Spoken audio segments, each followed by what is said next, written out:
Nakakatuwa na magkakasama po tayo ulit ngayon. Though hindi tayo kompleto, mostly wala sa atin, pero I believe na the Lord is here in this place right now. And I believe that those people who hear outside will be blessed. And so let's start this worship. You can stand if you want to, if the Holy Spirit.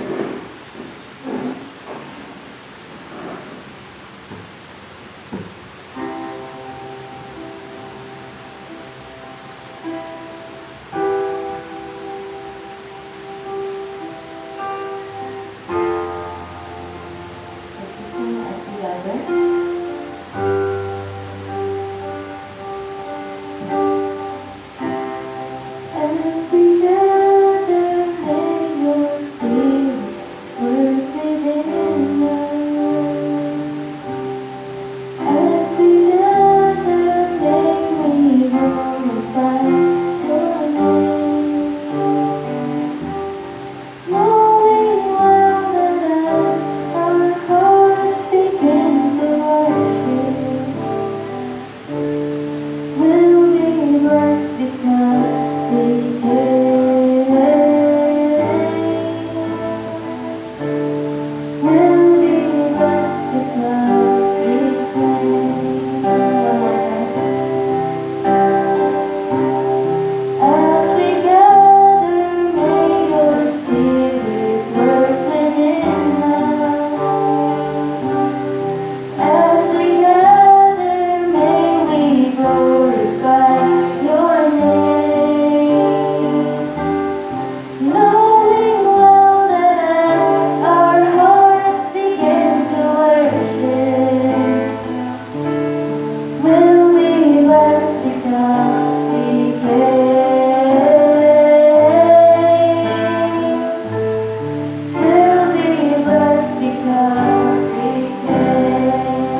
Amen? Tunay nga na napakabuti ng ating Panginoon. Tunay nga na great yung Lord natin. Amen?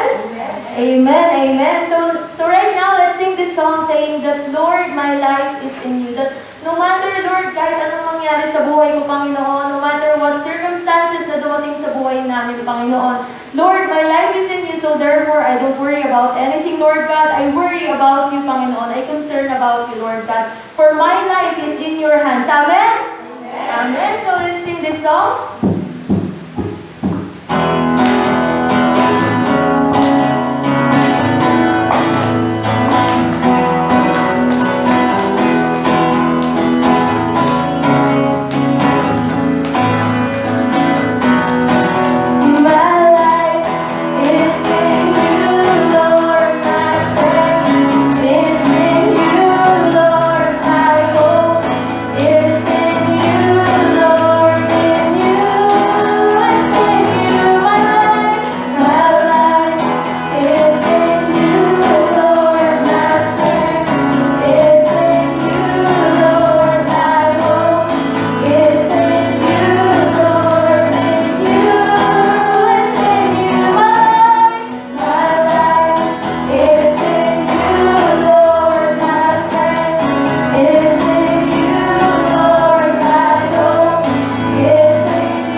So, patuloy natin pupurihan ng Diyos. Yes, Lord.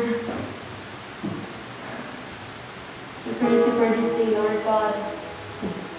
Yes, Lord, our life is in you, Panginoon. But Lord,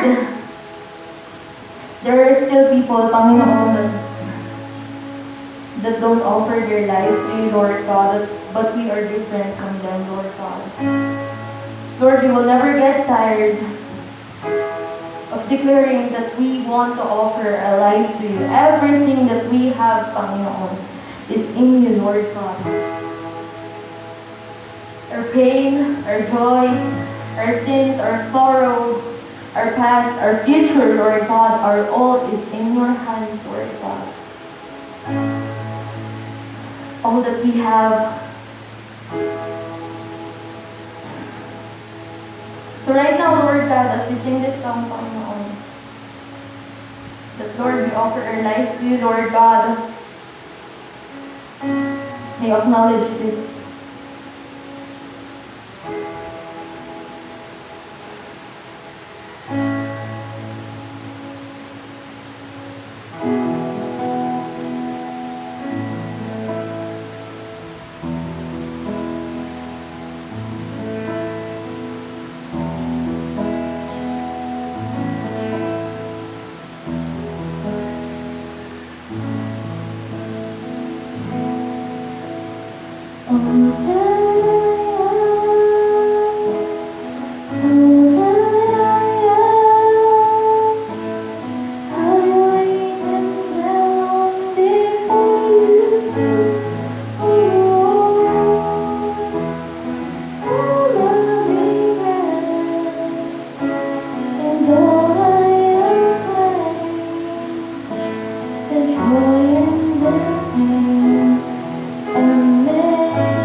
with all that we have, with all I am. You are the reason of everything that I am.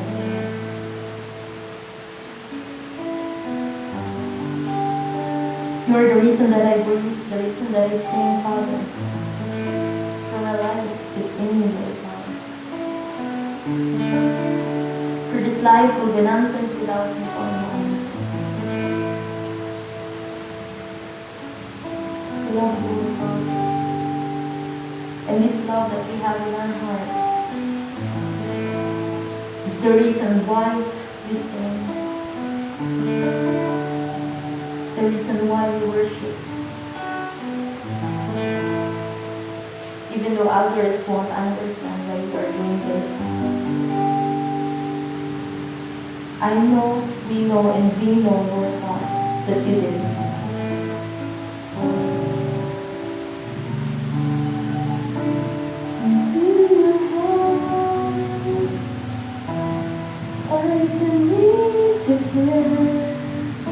With all I am, for you go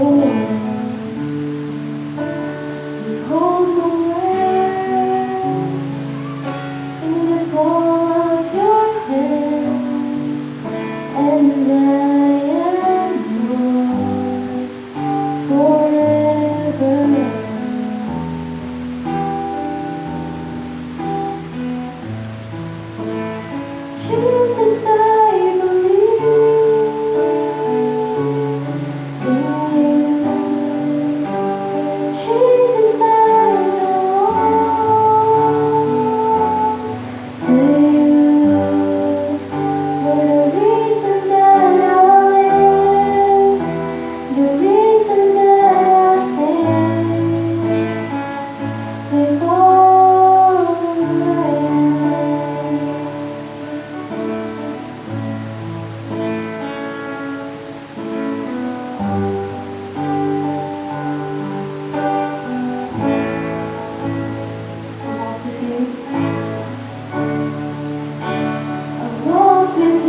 Father. We thank you, Lord God, for being with us today, Panginoon. Lord, ikaw na nga po, Panginoon, ang kumilos. Ikaw na po, Panginoon, ang bahala, Panginoon, sa mga susunod pa po, Lord God. Lord, open our heart, prepare our heart, and give us faith, Lord God, so that the word that we are able to hear right now, Lord God, in this place, Lord God, and ipamuhay namin, Lord God, with faith, Panginoon.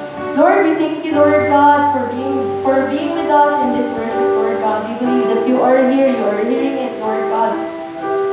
And Panginoon, we are so grateful, Lord God, that you are our God, Lord God. That you are the same God of yesterday, today, and forever, Panginoon, tomorrow, Lord God. Maraming salamat, Lord God. Lord, this is all for you, Panginoon. Lahat ng ito ay para sa iyo, Panginoon. We give back all the praises, all the honor, and all the highest praises in your name. In Jesus' name we pray. Amen.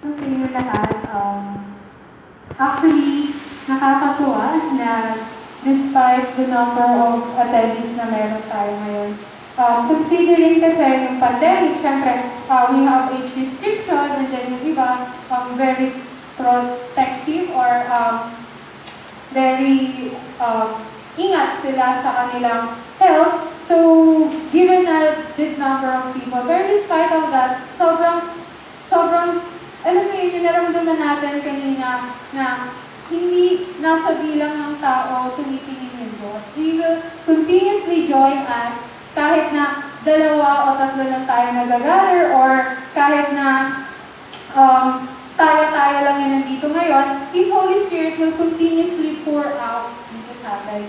So ngayon, this will be our first day of service and we are praying and hoping that the next weeks to come will be favorable na magpo-continue siya.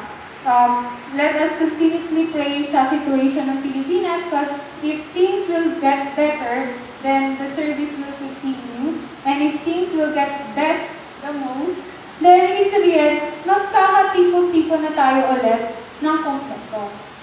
Today's sermon po will be from, if you have your Bible, please open it with me in the book of Ecclesiastes o ang mga ngaral. I have it also yung text po dito, so pwede rin po natin siya basahin mula sa slide.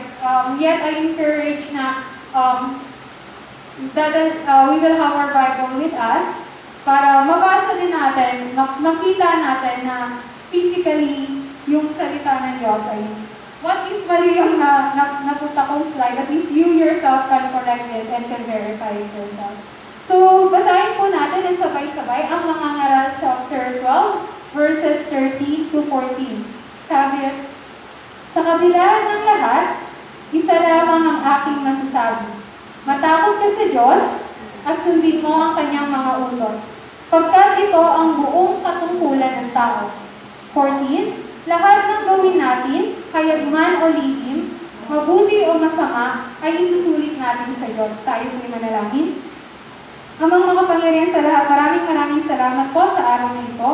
Maraming salamat po na sa aming pagtitipon-tipon, Lord God, nararamdaman namin ang iyong presensya. Panginoon, patuloy ka pong kumilos at magministeryo sa puso at sa buhay ng bawat isa. Panginoon, ipinapanalangin po namin na ang iyong salita na ibababa ngayon, Panginoon, ay ikaw lamang po ang mangusap, Panginoon. Itago mo po ako sa iyong likuran at pawang lahat ng sasabihin ko ay nakakalugod lamang sa iyo, Panginoon. Italin niyo po ito sa kanilang mga puso. Buksan niyo po ang aming mga puso at tenga at bigyan niyo po kami ng hindi nagmamalo na atensyon sa inyo, Panginoon. Panginoon, hayaan niyo po ang Holy Spirit ang siyang magsalita ngayon. Muli sa iyong oras na to, Panginoon, tinataas namin at iyong angkin. Ito po ang aming salmo panalangin sa pangalan ni Jesus. Amen. So, yung ating pong sermon title is YOLO, Live It Well, or You Only Live Once, Live It Well. So, 2-part series siya. Last 2 weeks ago, bago yung preaching ni Pastor last week, we have already discussed yung first part ng series. 2-part series siya, pero pareho pa rin ang pinagkukunan na passage. So, it's still from Ecclesiastes chapter 12, verses 13 to 14. And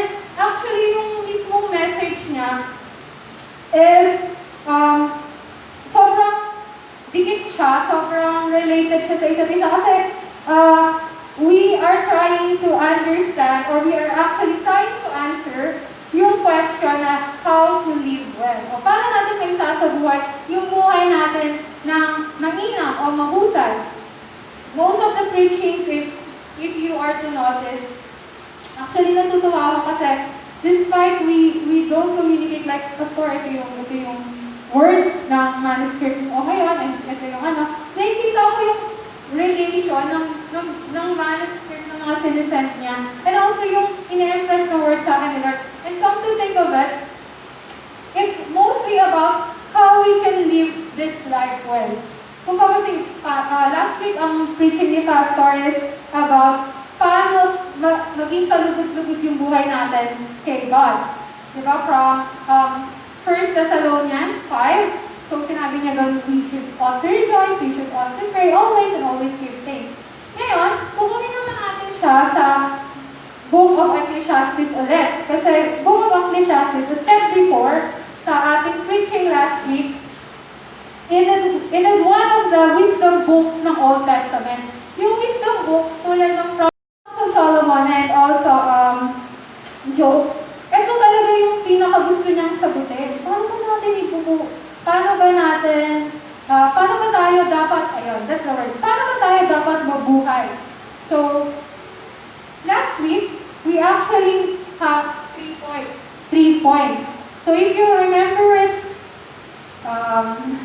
right, wala pa lang recitation, we have first, everything apart from God is meaningless. All that we do, every actions or our very life is actually meaningless if apart from God. So, it parang meron siyang equation, like, plus mo lahat, pero pag minus mo si God, lahat siya, wala, X siya, lahat siya, not good. But, second part, our life and our actions will all be meaningful if done for God. Siyempre, vice versa yun. So, if what we do apart from God does not matter or is meaningless, therefore, what we do for God will always be meaningful. No matter how small it is, it will always be meaningful. And lastly, all that we do, we will take into account, whether good or bad, whether done in secret or done in public. So, yung mga ginagawa natin sa hayag, lahat ito ipagbibigay sulit natin sa Diyos. Ngayon po, if you also recall, medyo recall tayo, kasi sabi ko sa inyo, connected lang siya. There are 2 phrases that were repeatedly, paulit-ulit na sinabi ng mga ngaral. So, isa sa yung pinaka-paulit-ulit niyang sinasabi is the word heaven, or meaningless kasi siya o walang kabuluhan kung i-translate sa Tagalog. Heaven is the word na used into the original word, or the Hebrew word na ginamit ni King Solomon. Heaven means vapor, breath or hininga, and smoke. So, di ba last time sinabi ko, there is this literal translation of heaven. But we will not dwell on that kasi last time, ang gusto nating, ang theme natin is what we prioritize will determine our actions. Ngayon, we will look into the deeper meaning ng heaven kasi yung literally means niya, ayun yung pinakamalapit na gustong ipahayag ng author. Heaven means vapor, breath, or smoke. And it actually signifies fleeting, short, mighty o panandalian lang. And may seem solid but not. Sinasabi kasi ng author sa Ecclesiastes that yung buhay natin dito, or that everything is short, maikli lang siya, panandalian lang siya. Hindi siya yung, kunyari, mayaman ka ngayon, hanggang mayaman ka, or magtatagumpay ka ngayon, lagi ka magtatagumpay, it's just for a short time. Sinasabi niya rin na, yung kaya meaningless yung lahat ng bagay, kasi, when you look at it, sobrang, nakikita na kayo ng diba? I don't I'm not into vape, pero nakakita kayo ng mga nag-vape. Yung tapos di ba may mga usok sila? And meron akong dating katrabaho when I was still working sa BPO. Ang hilig nila paglaruan yung usok. And actually, pag titignan mo yung usok, maganda siya. I mean, syempre hindi maganda yung gawain, pero yung the smoke itself is mysterious and sobrang parang, wow, it can form anything. Parang bugi-buga mo lang siya, nagpo-form na siya. And ayun din yung gustong sabihin ng author that parang akala mo ito na yung form niya, pero hindi pala yun. So, akala mo ito na yung kasi, di ba, kunyari, ito. Alam natin na ito na talaga yung form nito, hindi ito mag-deform. Pero, smoke and vapor and our breath, pwede siyang mag-form ng kung ano-ano. I mean, that's how life is. Kung babasahin natin yung Ecclesiastes, sinasabi doon ng nangangaral na yung buhay natin is somehow made of chances. Sabi niya doon, actually the first parts ng mga chapters ng Ecclesiastes, the very last na yung pinaka, he viewed life with the eyes of a believer. The very first part ng Ecclesiastes, until 10th chapter, and sinasabi niya doon, tinitingnan niya yung mga bagay-bagay sa mata ng unbeliever. Kasi, if you are to notice that everything that is done there is apart from God. The only time that he acknowledges God is when he says that the joy that you are feeling is actually a gift from God. After that, okay, ito na naman, wala na naman siya. Kasi, when you died, you cannot have that. Pag namatay ka, yung kayamanan mo, yung karangalan mo, yung tagumpay mo, even yung karunungan mo, will be nothing. So, gusto niya sabihin na if you hold on to those things, surely, hindi siya matatagumpay. Because they may seem solid. They may seem, okay yan ngayon. But sooner or later, you will never know. When will it change? Kailan siya magbabago?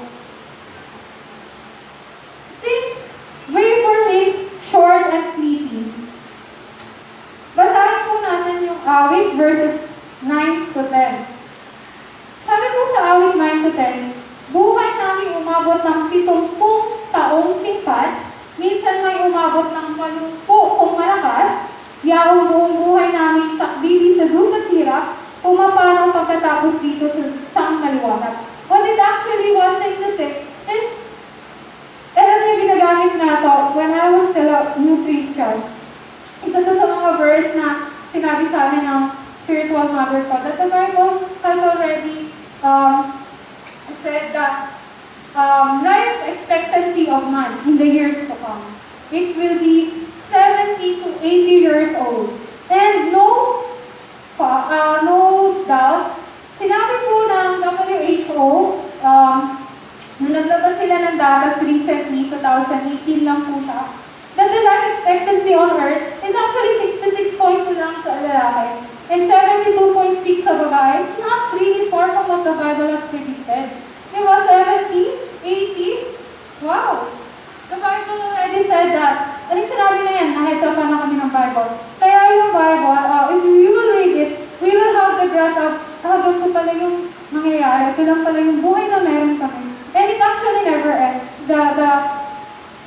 The passage na pinasa natin, itong chapter 90, verse 12, at the end of our service, we will read a beautiful prayer of Moses. Si Moses po kasi nagsulat nito. After he has declared na 70 to 80 life lang yung meron kami, Lord. So short. Sobrang ikli ng buhay natin. Therefore, paano natin siya isa sa buhay? With that, ngayon, ako 25 na. So, imagine mo, mapalad na ako kung aabot pa ako, madadagdagan pa ako ng 50 years of triple pa yung edad ko. Without me even knowing what will happen to come, syempre, I would really love na kung ano yung oras na binigay sa akin ni Lord, magagamit ko siya well. Magagamit ko siya, sasabuhay ko siya na sobrang hinag. And how do we do that? The first answer will be live it for God. Isabuhay mo para sa Diyos. Solomon, yung unang tungkulin ng tao. And that is, kung babalikan natin, the first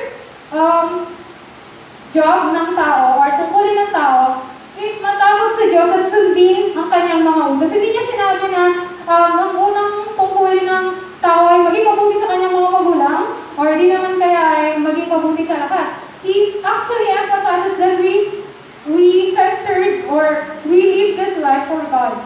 And syempre pag natatakot tayo sa Diyos, hindi yung takot na afraid. Ito yung takot na reverence. Yung alam natin na nandiyan si Lord, pinapanood niya tayo, therefore, we would actually want na maging pleasing sa Kanya. Hindi yung, recently, actually, ngayong mga nagdaang araw, sobrang no-hook yung namin sa Naruto. Like, we will watch Naruto and then, may part na doon na si Sasuke. Sorry, anyway, pero maganda kasi siyang halimbawa. Si Sasuke, sabi niya kay Naruto, gusto niya maging Hokage. Kasi nga, yung Hokage, so, means ruler. Siya yung ruler din sa Konoha. So, sabi ni Naruto, hindi mo alam po anong ibig sabihin ng Hokage. Sabi niya, para sa kanya, ibig sabihin ng Hokage, he will bring peace to everyone through fear. Kakatakutan siya. And yung fear na yun, hindi reverence. Yung gusto niya fear, kasi sobrang makapangyarihan siya, yung tipong lahat ng sinabi niya, susundin ng mga tao kung ayaw nilang may hindi mangyaring maganda sa kanila. That's not what the Lord wants. Hindi ganun yung pagiging Hokage ni Lord. Hindi ganun yung pagiging Diyos niya. He actually wants us that we acknowledge Him in all that we do. That's reverence. We acknowledge Him in all that we do. So, etong live na sinabi ni King Solomon, live it for God, matakot sa Diyos at sundin ang mga utos niya, has been translated sa, syempre Old Testament lang. So, ibig sabihin dyan, talagang kasi importante sa kanila na your expression of love kay Lord is you follow the Torah. You follow all the commandments that the Lord has placed. And alam naman natin King Solomon being the king o hari ng Israel, gusto niya na yung mga tao will live wisely sa pamamagitan ng pagsunod sa utos ng Diyos. Sa New Testament, sinuwatan siya ni Lord. Love the Lord your God with all your heart, with all your strength. Therefore, if you love the Lord your God with all your heart and with all your strength, di ba sinabi ni Jesus dun sa John, if you love me, you will follow all my commandments. Paul has this declaration, and Galatians 2, verse 20, one of our favorite verse.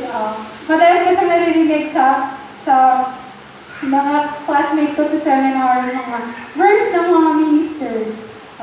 Tagalog, sabi niya, kaya hindi na ako ang nabubuhay ngayon, kundi si Kristo na ang nabubuhay sa akin.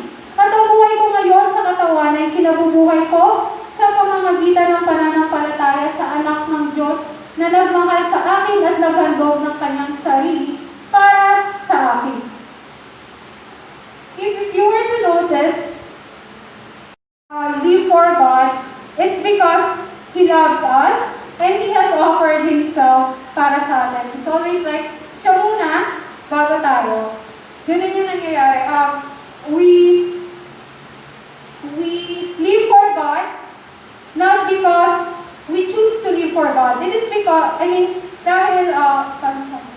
we live for God, dahil ginusto natin na mabuhay para sa Diyos. It is because we live for God as an expression of our love for Him. Tama ba siya sasabihin? Parang, naiintindihan niyo ba? Parang hindi ko makuha yung tamang translation sa Tagalog. Na, kasi if we are to choose, most of us will always choose to love ourselves, will always choose to live for ourselves, will always choose to, Lord, ito yung priority ko, ito yung gusto ko, sa tingin ko, ito yung maganda. But, I remember talking to Pearl last days ago, sabi niya, kung ako nga ako pipiliin, ito pipiliin to. But because the Lord told me,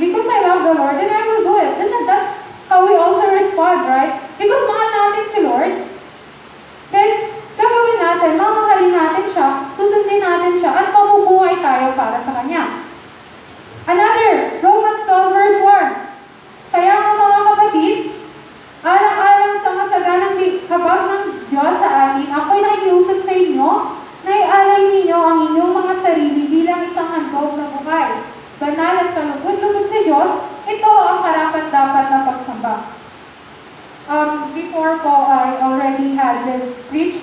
And I love how Paul put it. He started with a reason. Hindi niya sinabi na halin mo agad ng Diyos, but he said, due to the grace that the Lord has poured out in you. Gamit yun. Dahil sa biyaya na yun. Kaya mo siya, kaya you will have to be a pleasing sacrifice sa Kanya. Another. Actually, puro kay Paul yung verses natin yan. Filipos 1 verse 21, sapagkat para sa akin ang buhay ay para kay Kristo at ang kamatayan ay pakinabang. A classmate of mine made a theological thesis, ang tawag dun? Hermeneutic sa amin, yung final paper. Gumawa siya niyan, and ito yung napili niyang passage. And it amazes me, nung shinare niya sa akin, sabi niya, alam mo ba, Des, paano nasabi to ni Paul? Why he is so bold to say that, for me to live is Christ and to die is gain? Sinabi niya yun kasi nalaman niya na above lahat ng ginagawa niya ngayon, wala na siyang iba pang pwede iisukuli sa Panginoon. Kundi, yung buhay na meron siya ngayon, talagang isasabuhay niya na lang kay Lord. That, syempre, to live is Christ, ibig sabihin nun, kailangan pahalagahan natin yung buhay natin. Dapat yung buhay natin, kasi, yes, pag namatay tayo, kapakinabangan sa atin. Pero isipin lang natin, nung one time na-share ako sa teacher ko, sabi ko, Ma, pinag-pray ko sana makapunta ako sa lugar na to. Kasi sabi niya, hindi ka kasi dyan ganyan. Sabi, ito po yung sinempre sa akin ni Lord, sabi niya, pag-isipan mong mabuti yan. Kasi, yes, I understand that it is your heart's desire and it could be the Lord's leading. Pero pag mali yan, sayang yung buhay na binigay sa'yo, you could actually reach others. If you recklessly put your life in danger, yes, sabi ko para kay Lord yun, pwede rin naman gamitin ka ni Lord in another way na hindi magiging ganun kaikli yung buhay. I mean, lagi kong naisip, Lord, sana humaba pa yung buhay ko, sana ma-extend yung buhay ko ng ganito, kasi gusto ko pang mas maraming ma-reach. Kasi kung gusto mong maraming ma-reach, then you should take care of your body. You should live well. Kasi kung hindi mo asikasuhin yung ministry mo, magiging pabaya ka sa mga decisions mo in life, then ikli yung panahon ng service mo kay Lord. Right? Another, ito pa yung sabi ni Paul. 2 Corinthians 5 verse 9, let it be our goal. Kaya naman, pinaka-nais namin ay maging palugod-lugod sa Kanya, maging nasa katawang lupa o nasa piling niya. See, this is the very, very heart of Paul. That whether he is living sa buhay niya ngayon, he will be pleasing kay Lord. And when he comes back, pleasing pa rin siya. Another will be, second point natin will be, live your life with a future in thought. Or yung mabubuhay tayo na iniisip natin yung hinaharap. So, di ba sabi dun sa second part, lahat ng gagawin natin, di ba, bibigay sulit natin sa Panginoon, whether good or bad. Yung future yung sinasabi ko dito is not boxed in bukas lang sa mga susunod na taon. Yes, our actions actually affects our future. Sabi nga sa'yo, di ba, we have to be careful with our decisions in life kasi sobrang daming maapektuhan niyan. Yung maapektuhan yung, hindi lang yung ngayon, o hindi lang yung there could be reactions na hanggang sa may mga bad decisions tayo minsan na we will carry it until mapunta tayo sa grave. So, hindi lang dun yung hindi lang dun talaga natatapos yun. Upon reading yung Ecclesiastes, sabi ko, Lord, ano po yung message mo dito sa, ano po yung mahuhugot natin message? What's the gist of Solomon saying, we will be judged according sa mga ginagawa natin. Ang nun is, lahat ng ginagawa natin will actually affect our eternity.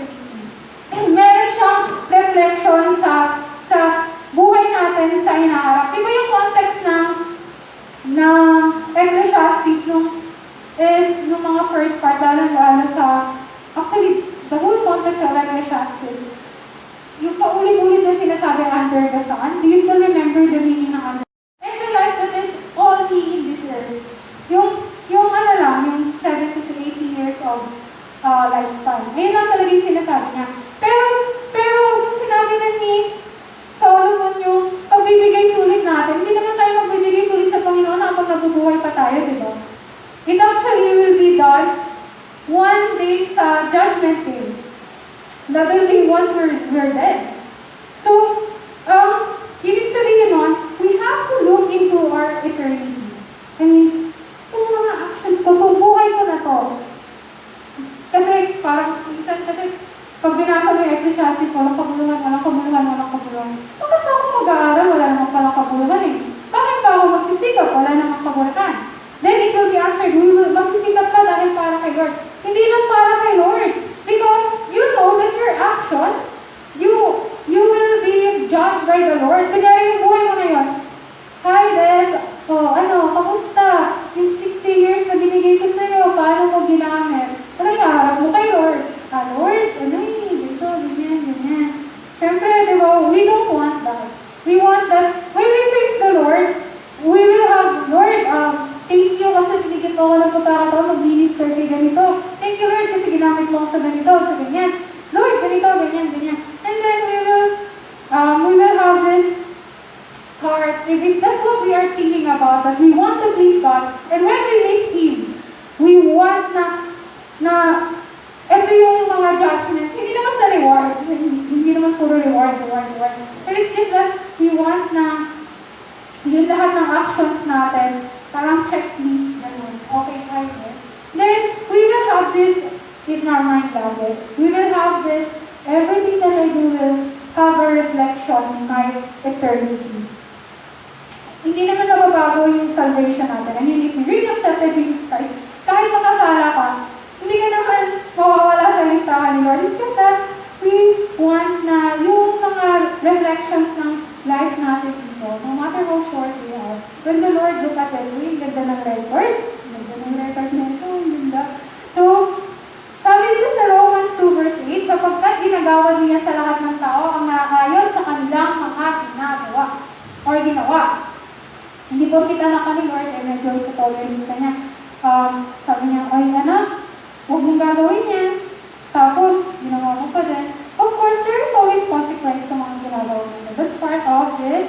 And yung mga consequence na yun will always be reflected sa mga decisions ni Lord. And sa eternity, hindi man natin, kasi may mga actions tayo minsan akala natin hindi affected yung eternity natin or yung rewards yung ganito nga yung judgment to Lord, it actually mag-reflect talaga siya. Ito.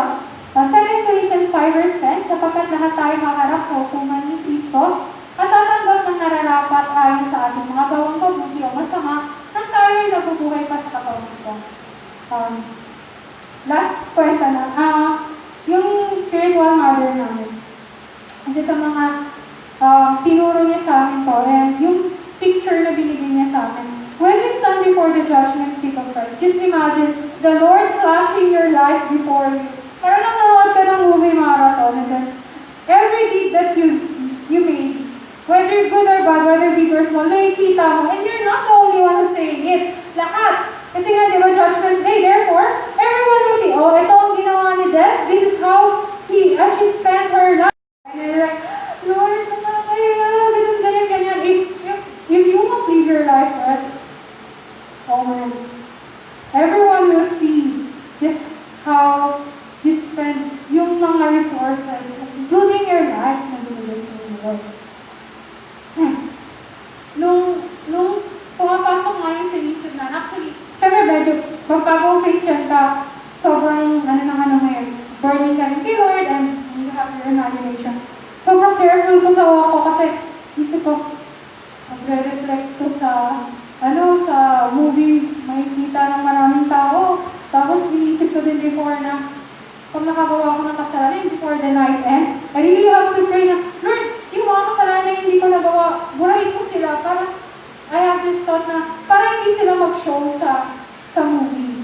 It's like, I just really don't want to be ashamed. Sa mga tao yun I was thinking sa mga tao na being ashamed kay Lord.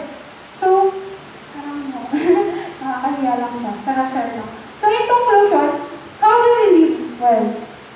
We live well by living it for God. For everything that is done apart from God is meaningless. Amen? Ayan, sorry, mabulas. So, everything done apart from God is meaningless. And for living with the future in mind, knowing that in all things we do, we will one day take account, and it will affect or reflect in our future. So, ito yung sinasabi ko po sa inyo. Diba, Awit 90 verse 10, kanina yung sinabi na our life is just 70 to 80 years old kung kapalaran. It never ended there. Yung context ng 90 verse 12 is, Moses, not literally comparing, pero parang ganun na din. Pinipicture niya yung tao at si God. Ito yung tao that we give a heart of wisdom. Diba? Yung mga tao, kunyari tinanin niya na ng buhay. They will do everything that they want. Tayo, if we know that our life is just 70 to 80 years old, that's the maximum, then isn't it best that we use it, yung bucket list natin mapuno ng mga things to do with the Lord, things to do for the Lord. And so, before we end, before we do tithes and love offering, may I request everyone to stand and request ko rin sana si Pearl, lead us in the song, Lord, I offer my life. The song says that all that we are, we give it to the Lord. It's actually saying, Lord, I live for you. Lord, my life is in you. It's actually saying that, Lord, apart from you, I am nothing.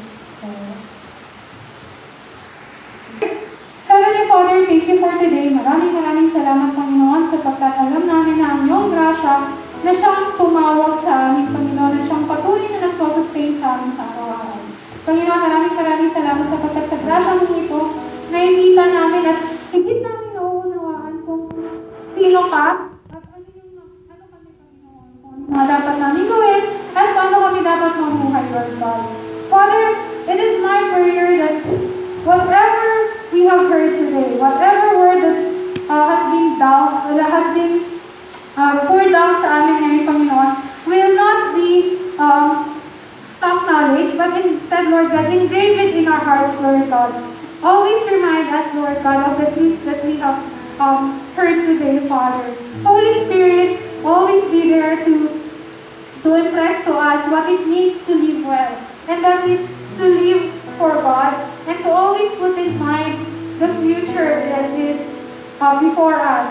Holy Spirit, help us also not just to keep this truth in ourselves, but more to give it or to share it to others. I pray that whenever we lose track of what life means and how we should live life, you will bring us back to this truth. I pray, Holy Spirit, I pray, Jesus, that you will always remind us of your sufferings, of everything that you have done, that we may always go back to the cross. Father, we thank you again. We thank you, we love you, we honor you. All this we pray in Jesus' name.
Magandang umaga po muli sa ating lahat.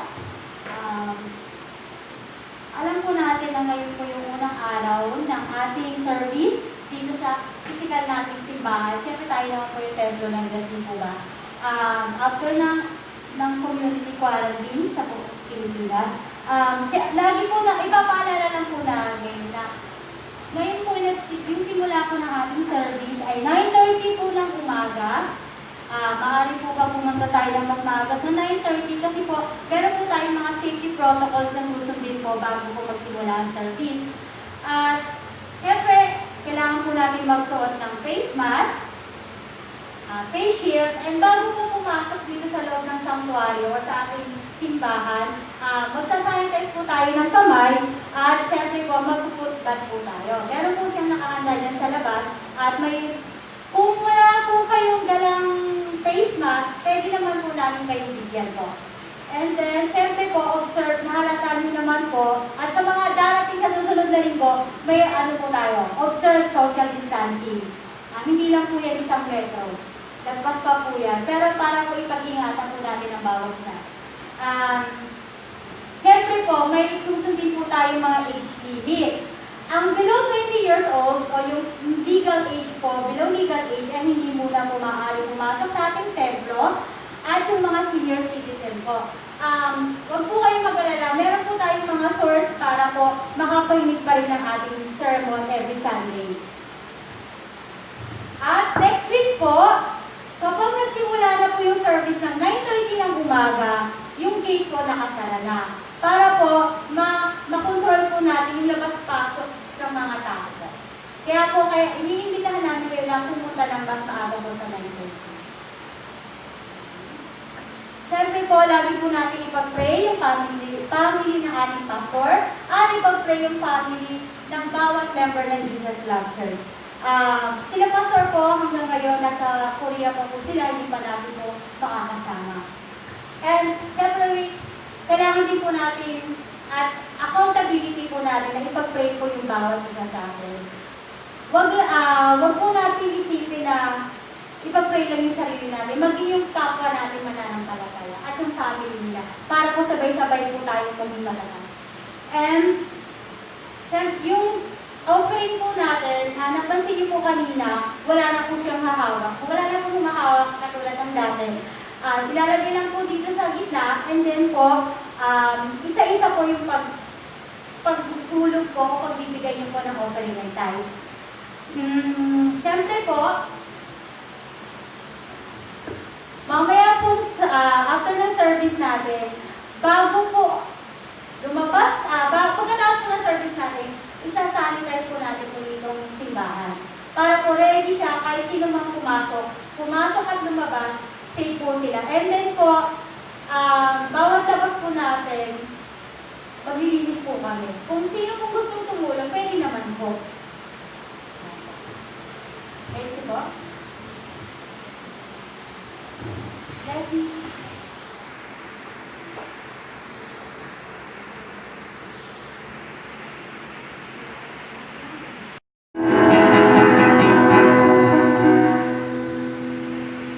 Let us receive the grace and the blessing from the Father.